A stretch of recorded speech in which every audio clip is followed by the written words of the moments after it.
What is the brain? The brain's job is to analyze the internal and external environments and adapt us to it. So we've made the brain this command center, and we made the body a meat suit.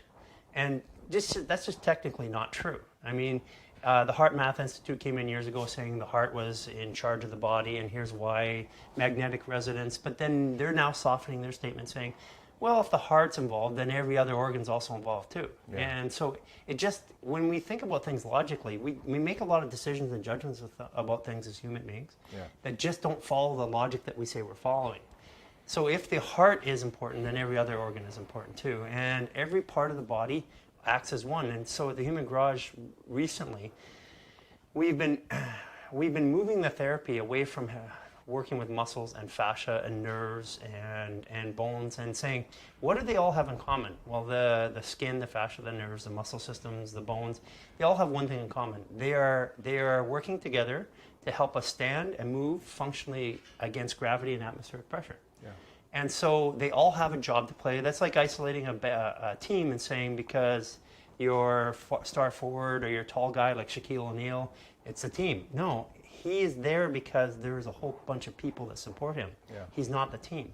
So in the same course of nature, we have to treat the body the same way. Everything is involved, everything is important, and everything has a role to play. And if we think about it that way, then we start understanding. If we say that the brain is in charge of the body, we make really bad decisions on how the body is going to interact. Yeah. Think of your body as a computer, and your brain as a CPU. So what does a CPU do? It runs programs.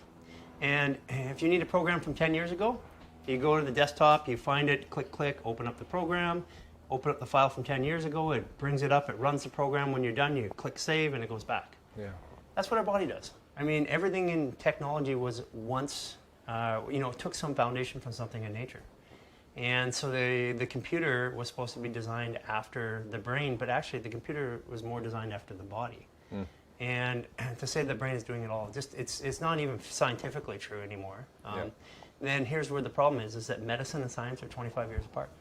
Yeah. And at the Human Garage, we decided to start delivering science and sometimes things that we don't understand. So in a scientific or medical capacity, a lot of our clinicians that we worked with them in the past, they'd say, well, there's no science behind that, so I'm not going to do it. Yeah, but it just helps somebody. So why don't we take away the need to have science and proof in this maniacal system of beating people down to prove something, and why don't we just start helping people? And that was kind of the way that we approached it.